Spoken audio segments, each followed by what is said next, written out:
they put a lot of effort into these effects and they worked. You know, they even transformed Freddy into a worm, which at first was a dick. All right, look it up. look up the behind the scenes shit. The first version of Freddy the Worm, it looked like a fucking dick. You know what I'm saying? Swallowing Kristen, it would have got an X-ray, so they had to change the color on it to make it worm looking.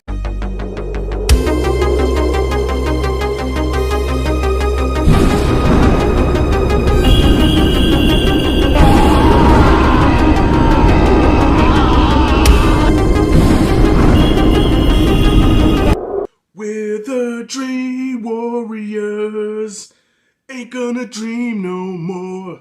Probably the greatest soundtrack song to a horror movie of all time. Alright y'all, this is long overdue, but it's about damn time. First time on Rashad G Reviews, I'm finally gonna be talking about this poster I got behind me. The best Elm Street sequel, Nightmare on Elm Street 3, The Dream Warriors. And I'm joined by my man Darnell from the Rejected Heroes Media. Thank you, my brother, for coming in and joining me on this and talking about Elm Street 3.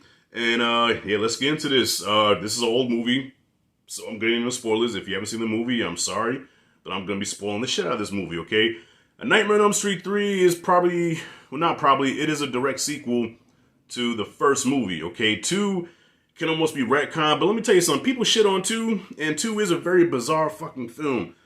But at the time, it scared the shit out of me as a kid, okay? Anybody that grew up in the 80s, you can't front 2 scared you. I don't care what you say. You can laugh at it now, but 2 fucking scared you. 2 really deviated from the magic and the lore of the first movie. You know, it kind of got off the rails a little bit from the first film. So Wes Craven was brought in to kind of bring it back. And from my understanding, Wes Craven, I think he did get some writing credit for this. He wrote a draft of the script, which they didn't use. They used some elements from his script. So I guess he was credited for some of the story. But this is directed by Chuck Russell, I believe his name is. And it stars Patricia Arquette. Well, Rosanna. No, Rosanna has a sister. Stars Patricia Arquette, Heather Langenkamp, Ken Sagos is my boy Kincaid, one of the first brothers to survive a horror movie, and a young Larry Fishburne before he became Lawrence Fishburne. So yeah, Elm Street 3 is about the last of the Elm Street children in a fucking insane asylum because they're all being tortured by Freddy. They're having nightmares, and of course, their parents don't believe them. Nobody believes them, even though their parents are the ones that killed Freddy, but they think the kids are going crazy. So these kids are doing extreme shit like slicing up their fucking eyelids to stay awake, drinking coffee with no fucking water, just the coffee itself. They're going through extreme measures, cutting themselves, burning themselves with cigarettes. They're going through extreme measures to stay awake because Freddy keeps fucking with them. So now enter Kristen, who has the first like Elm Street mutant ability, and that is to bring people into her dreams, okay? And they also find out that they have their own superpowers in their dreams. You know, they had to unlock that shit with the help of Nancy. Nancy returns in this movie, played by Heather Langenkamp. I was crushing her at the time. So Nancy comes in and she helps them discover their dream power, okay? Like, Kincaid is really strong. The one chick, you know, she's beautiful and bad with the mohawk, you know, the junkie chick. I don't mean to be insensitive about that, but you know what I'm saying. Yeah, the one guy with the puppet guy, Philip, well, you know, he was the first motherfucker to die, so he doesn't really count. I don't know what his dream power was. You had the Harry Potter guy, and Kristen, she was like acrobatic. She cut flips and shit. Okay, so these kids cannot beat Freddy by themselves, but when they join together, when they form Voltron, when they become the Dream Warriors, Freddy better watch out. You know what I'm saying? Freddy, where you hiding at, you burnt face pussy? I think you're slick with your little milk biscuit, don't you? Well, come get a piece of me. Kruger, pussy! Yeah, I knew he was a little chicken. They always had the brothers doing that jive shit in the 80s. No, they always say like, hey, do your best black shit. Yo, Freddy, you jive ass motherfucker. How was that? Good, cool. Let me not be rude though. Let me go to my man Darnell, Rejected Heroes Media, bro. Tell me, what did you think about Elm Street 3: The Dream Warriors? My name is Cleveland Brown, and I am proud to be right back in my hometown with my bro Rashad G. Probably the best singing I've ever done, ever. You're welcome, you too. What's going on, everybody? It's your boy Darneezy. I'm back again with my brother Rashad G again for another movie collaboration. Holy shit. As you can tell, I had to do a Cleveland Brown song for this one because it's Is that special? Yes. Today we were talking about Nightmare on Elm Street 3, The Dream Royals. I know you're kind of like, well, that's kind of random. Nightmare on Elm Street 3? Where's 2? Where's 1? He did 2. 4 is coming whenever he decides to upload 4, but 4 is coming. But the way this went down, why this is so like important, because if you ever been watching and following his videos, stuff like that, you notice that he's got the Nightmare on Elm Street 3 poster in his background. And I was always just like, I wonder if he likes that movie. So I just randomly asked him, pointed it out.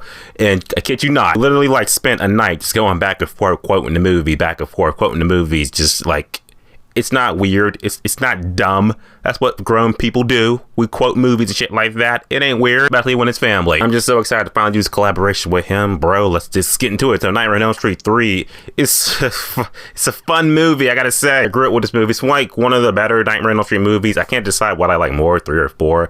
I think it's 4 because I like how 4 looks a bit better. This one's also good too. This was the movie that was like, yeah, this is what the turning point for Freddy Krueger from going to the boogie bands. Now, like, yeah, he's cracking jokes and shit. But at the same time, it's still like one of the movies, one of those guilty pleasure movies I could just put on and be like, yeah, I could just watch that for an hour and a half. Do the plot for this movie. I'll do the plot for Nightmare on Elm Street 4. What do I like about this movie? What they're not to like. Okay, just so much. Okay, first of all, the kills in the movie, they're super creative. You know, Freddy gets to your dream, shit like that.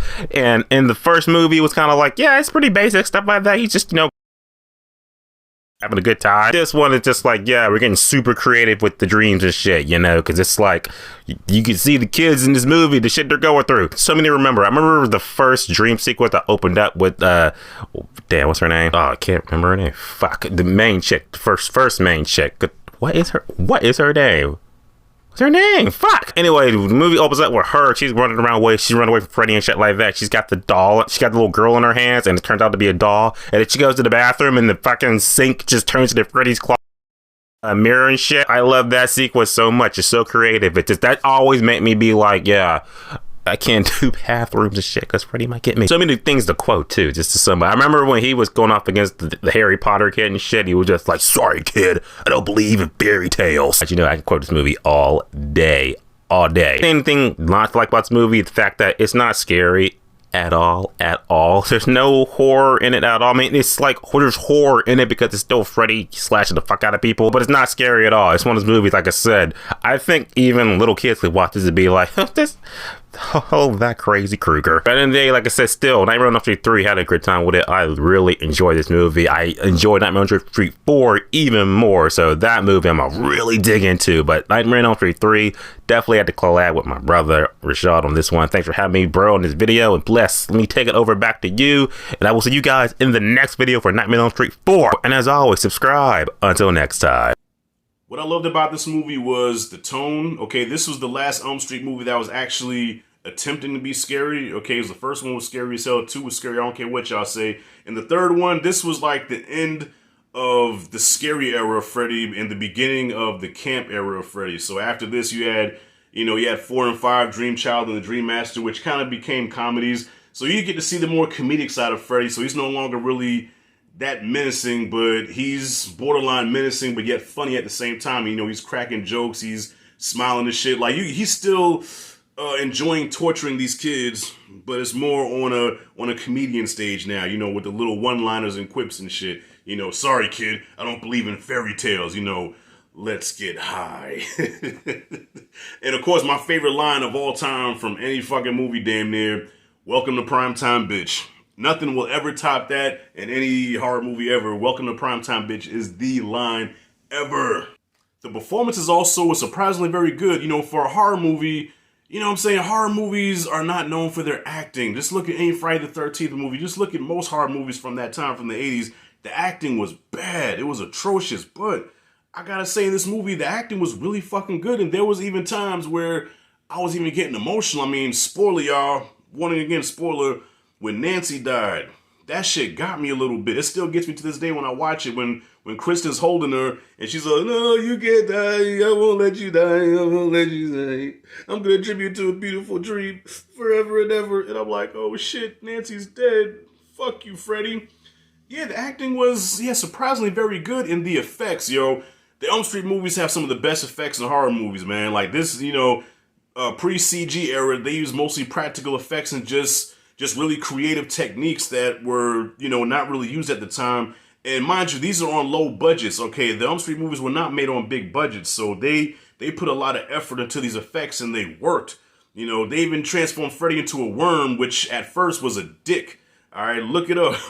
look up the behind the scenes shit. The first version of Freddy the Worm, it looked like a fucking dick. You know what I'm saying? Swallowing Kristen, it would have got an X-ray, so they had to change the color on it to make it worm looking. You know what I'm saying? Like the effects in the movie were just crazy.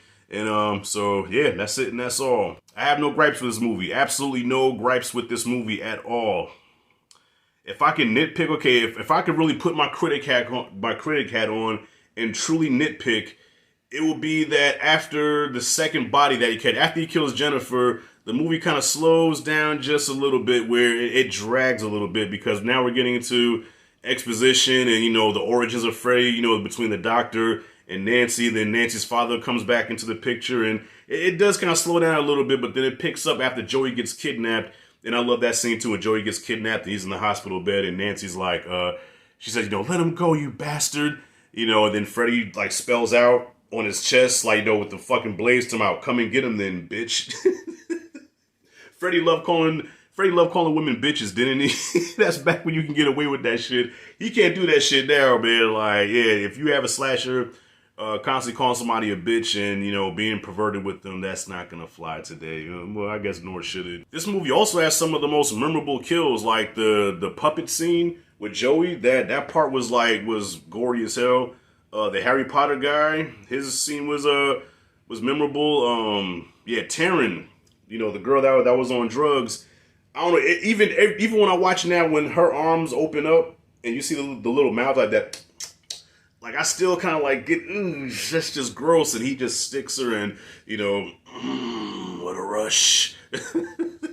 I love this fucking movie, man. That's why I got the poster in the back. Okay, not only does this have like one of the best posters, but it's my favorite Elm Street movie besides the first one. Okay. Now, Darnell, I know you said that you liked 4 better than 3, and this is all subjective, so I'm not gonna knock you for it, but I gotta say, nah, I gotta disagree, bro. 3 was the best sequel. All right, I'm gonna give my ranking after I review. I think I'm gonna review all 7 of them. So after I do my 7th review, my 7th movie, then I'm gonna do an overall rating on all of them. But for right now, A Nightmare on Elm Street 3 gets an A fucking plus. Shout out to Heather Langenkamp coming back as Nancy. Last time playing the role, well, second last time playing the role. Hate she had to die.